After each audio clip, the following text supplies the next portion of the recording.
If your Free Fire shows download failed, please try again later. Don't worry, this error usually happens because of internet issues, low storage, or corrupted app data. Follow these fixes. First of all, check your internet connection. Switch between Wi-Fi and mobile data and use the one that's more stable. Avoid weak or public Wi-Fi networks. Next, check your phone storage. Make sure you have enough free space for game updates and resources. Now go to Settings, then Apps, App Management or Manage Apps depends on your phone model, then find Free Fire from the list. Tap on it, tap on Storage or Storage and Cache. Tap Clear Cache first.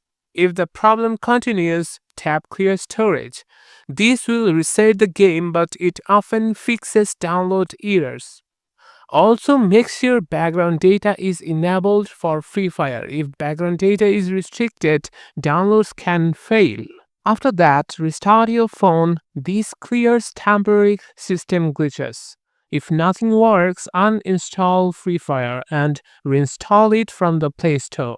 This fixes corrupted or missing game files. Finally, if servers are busy, you may need to wait and try again later. That's it. These steps should fix the Free Fire download failed, please try again later error. Like, subscribe, and comment if you want more Free Fire fixes and pro tips.